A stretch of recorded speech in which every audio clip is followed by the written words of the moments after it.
Salut chers invités, comme convenu, Excel niveau intermédiaire. Alors aujourd'hui, nous allons démarrer avec une nouvelle et toute première vidéo qui va donc être spécifiée sur une petite généralité et un rafraîchissement de mémoire sur le logiciel Excel où dans un premier temps, nous allons essayer de voir d'abord l'interface Excel et ensuite nous allons parler de la feuille, c'est-à-dire comment utiliser et manipuler une feuille Excel et par après nous allons voir la cellule Excel. Donc, comment utiliser, manipuler des cellules Excel. Et ensuite, nous allons voir des colonnes, comment utiliser, manipuler des colonnes, des lignes, l'impression surtout, ou l'enregistrement par exemple du fichier en PDF ou de son tableau en PDF, ou voir comment on peut imprimer lorsqu'on finit de travailler avec un fichier Excel dans son classeur. Et donc, dans le classeur ou dans la fenêtre Excel, vous aviez des onglets. Donc, c'est ce qu'on appelle des onglets. À l'onglet insertion, mise en forme, etc. Donc, souvent, dans insertion, vous pouvez utiliser ces options pour colorier le texte, agrandir le texte, changer la police du texte, etc. Vous pouvez ici utiliser là pour l'alignement du texte qu'on va voir. Également, vous pouvez utiliser l'outil de mise en forme conditionnelle. Dans l'insertion, on a la possibilité d'insérer des images sur son classeur Excel. Également, on peut utiliser des graphiques et faire d'autres manipulations avec des hypertextes et insérer des textes WordDraw et autres. Là. Donc, il y a la mise en page où on peut également s'en servir pour manipuler sa zone d'impression ou d'orienter des feuilles en paysage, en portrait lors de l'impression. Il y a les formules également, donc l'onglet formules où on a la possibilité de trouver pas mal de formules, des formules de statistiques, d'ingénierie, de cubes, etc. Il y a des fonctions automatiques également qu'on peut trouver ici. Ensuite, il y a l'onglet données où surtout on a la possibilité de connecter Excel à d'autres sources de données. Surtout l'option validation des données est quelque chose qui est très important que nous allons voir dans cette vidéo. Et par après, il y a l'onglet révision, surtout, qui nous permettra de protéger la feuille, le classeur, etc. Donc, chose qui est très important. Et l'affichage, dans l'affichage, on a la possibilité, voilà, quand on a un tableau, d'utiliser par exemple les sauts de page pour pouvoir limiter des zones d'impression, chose qu'on va voir tout à l'heure. Et l'onglet développeur pour utiliser des macros et des VBA Excel. Alors donc, c'était voilà cette présentation déjà de ce logiciel Excel en bas de l'entête. Voilà, donc en double-cliquant par exemple ici, vous pouvez réduire l'entête et en double-cliquant, vous pouvez l'afficher. Juste en bas de l'entête, il y a ici, voilà, un endroit où s'affiche souvent des lettres comme celui-ci. Voilà, donc ça c'est le nom des cellules. Et ensuite devant, il y a la barre des fonctions ou la barre d'outils. Bon. La barre des fonctions ou barre d'outils, c'est-à-dire quand je mets un texte quelque part ici, je peux le voir sortir juste en haut ici. Donc, au fait, là, cette barre d'outils, vous aviez la possibilité de l'agrandir juste en cliquant sur ces petits points. Lorsque vous aviez une longue saisie à faire, pourquoi pas, vous pouvez faire agrandir cette barre comme ça pour que déjà la saisie soit un peu longue dedans. Et donc, il y a FX qui vous permet d'afficher des fonctions. Ça, c'est vrai, c'est-à-dire que là, soit vous pouvez souvent saisir des fonctions ici, somme, soit vous pouvez directement utiliser par exemple FX qui vous permet de ressortir, d'avoir la liste des fonctions. Voilà, donc il y a des fonctions de finance, comptabilité, comme on a vu, les fonctions de date. À chaque fois que vous sélectionnez un groupe, ici, ça vous affiche déjà une liste à l'intérieur où vous avez la possibilité de trouver toutes ces fonctions ici, comme on vient de le présenter tout à l'heure. Voilà. Et voilà, donc ça c'est dans une feuille. Voilà, donc ces cellules, ça ce sont des cellules, donc ces cellules sont dans une feuille. Et on peut voir donc le nom de la feuille ici, appelée feuille. Alors, passons un peu à l'étape suivante où nous allons un peu approfondir la notion de la feuille Excel. Donc, la feuille Excel, voilà, l'ensemble donc des colonnes et des cellules qui font une feuille. Donc, quand on fait quand on regarde ici, et du coup, l'ensemble de ces cellules donc constitue une feuille appelée feuille 1. Donc j'ai la possibilité de créer par exemple une autre feuille où je vais trouver l'ensemble, beaucoup de cellules également avec le même nombre de lignes et de colonnes, voilà, qui constituent des feuilles. Et chaque feuille peut être renommée. Par exemple ici, pour renommer une feuille, je fais clic droit. Bah, pourquoi pas, je peux faire renommer. Je vais appeler ça ma première feuille.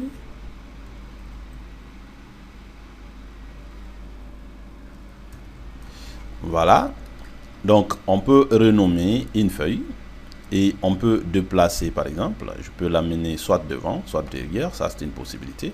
Et je peux l'attribuer une couleur. Par exemple, je peux faire clic droit dessus. Je vais voir ici, colorier, par exemple, ma feuille en rouge. Bah, pourquoi pas. Ça veut dire que là, ma feuille devient rouge. Je peux changer la couleur et prendre, par exemple, une couleur bleue. Bah, pourquoi pas, ça devient avec une couleur bleu, rouge, comme je veux. Et cette feuille, dans cette feuille, voilà, comme je l'ai dit, il y a des cellules. On a la possibilité de saisir tout ce qu'on veut. Par exemple, je peux mettre 1, je peux mettre 2, je peux mettre des textes comme je veux. Et j'ai la possibilité donc de verrouiller, d'accord, cette feuille, si toutefois j'ai des données importantes dedans, pour ne pas que personne ne saisisse. Bah, pourquoi pas. Il suffit à partir de sélectionner d'abord la feuille. Et là, on pouvait venir sur révision, comme on a vu tout à l'heure, protéger ma feuille. Donc, vous prenez protéger. Et ensuite, vous décochez cette première case et vous faites OK. Donc, vous allez voir que je n'arrive plus à cliquer dans la feuille, parce que d'ailleurs, la feuille est complètement protégée. Et pour pouvoir faire la saisie dedans, il faut que je clique sur ôter la protection pour que j'arrive à faire la saisie à l'interne. Donc, chose qui est très important ici déjà dans la feuille Excel. Et ce qui est très important, c'est que vous pouvez également protéger le classeur ou partager le classeur. Voilà, donc ça ce sont des notions peut-être qu'on va voir dans l'avancée. Et par après, quand je viens par exemple sur la feuille 2, bah, pourquoi pas, en faisant clic droit, d'accord, j'ai la possibilité de trouver par exemple supprimer une feuille. Bah, pourquoi pas, je peux cliquer sur supprimer pour faire disparaître la feuille. Et en fait, en faisant clic droit, par exemple, il y a déplacer ou copier la feuille. C'est-à-dire que quand vous saisissez, vous aviez des données dans une feuille et que déjà, vous n'avez pas le temps de créer une feuille et reprendre pratiquement la même saisie. C'est des choses qui peuvent arriver. C'est-à-dire vous aviez un tableau que vous aviez rentré les données et du coup, vous clôturez le mois et vous voulez reprendre les mêmes activités, la même activité sur la même feuille. Au lieu de reprendre encore la création du tableau, vous pouvez directement utiliser cette option en faisant clic droit. Vous allez voir déplacer ou copier la feuille. Pourquoi pas. Vous pouvez cliquer sur créer une copie et en faisant OK, vous avez directement feuille 1, ma feuille 2 qui s'est créée. Donc les deux feuilles ont exactement les mêmes données dessus. Ça veut dire qu'après la création, cette première feuille devient indépendante et cette deuxième également devient indépendante, où j'ai la possibilité cette fois-ci de faire d'autres saisies à l'interne de mes cellules qui ne vont pas apparaître ici. Voilà, donc cette saisie n'apparaîtra pas de l'autre côté. Voilà. Et autre option aussi, c'est lorsque vous faites clic droit, vous aviez la possibilité, voilà, donc de protéger la feuille. Ça, c'est directement le raccourci, d'accord, de l'autre côté qui est là. Mais également, ce qui est très important, vous pouvez aussi insérer, voilà, des modèles de feuilles, des calculs que Excel a déjà par défaut. Donc, quand je clique sur insérer des modèles de calcul d'Excel, vous aviez la possibilité de trouver pas mal de sous-tableurs ici. Voilà, donc venez sur sous-tableur. Il y a par exemple des modèles d'amortissement où vous pouvez même voir l'aperçu. Le budget mensuel et puis le contrôle de pression, voilà, artérielle, etc. Donc le rapport de vente, etc. Donc quand on prend par exemple l'amortissement du prêt, pourquoi pas, je fais OK.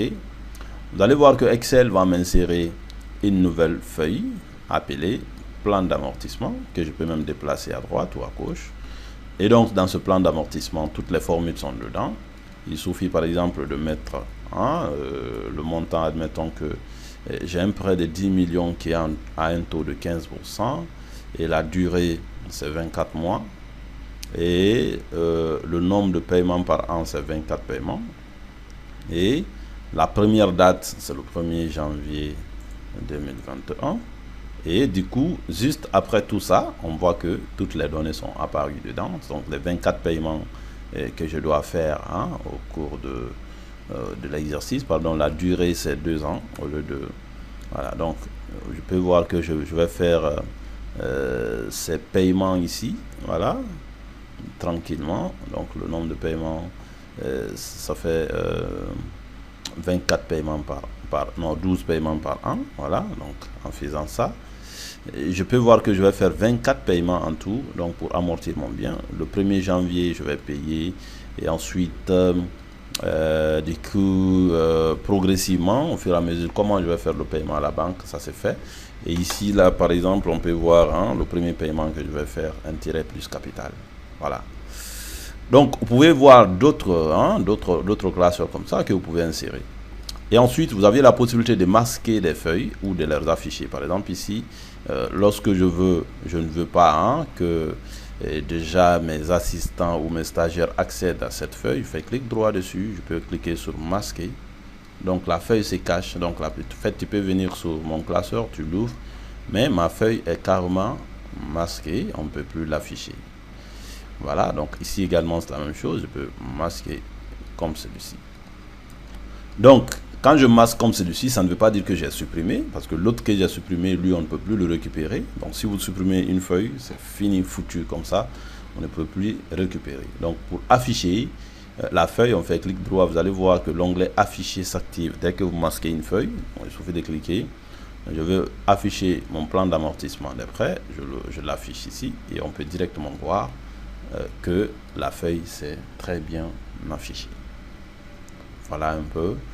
C'est quoi l'utilité de la feuille, et qui est très importante. Et vous avez l'option de sélectionner toutes les feuilles. Voilà, cette option, si vous le faites, ça vous sélectionne toutes les feuilles en même temps.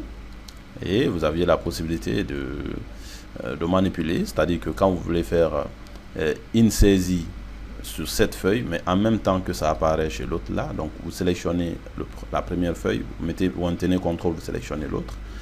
Donc quand je mets ici par exemple dans A1 777, je fais entrer et que je quitte, je vais trouver non seulement 777 ici, mais normalement ici également dans la sélection où j'ai fait, je vais trouver les 777. Voilà, donc pratiquement vous comprenez maintenant comment on manipule la feuille. Alors on va créer une nouvelle feuille, voilà, et donc il faut comprendre que Excel a une infinité de feuilles qu'on peut créer ici. Voilà, donc vous pouvez créer pas mal de feuilles d'Excel. Donc chaque feuille d'Excel comporte justement ces cellules qui sont là. Bien, donc avec les cellules, comme on l'a dit, les cellules sont des intersections entre des lettres, parce que entre des colonnes et des lignes, c'est ce qui crée, ce qui donne justement des cellules. Donc quand je fais l'intersection de la colonne B et la ligne 4, donc ça me fait ce qui est là, alors ça me donne la cellule B4. Donc cette cellule, souvent dans les formules, quand vous voulez calculer, voilà, c'est le B4 là qui apparaît dans la formule Excel. Donc quand on prend par exemple le cas des colonnes, on peut remarquer que on a des colonnes jusqu'à XFD colonnes en Excel.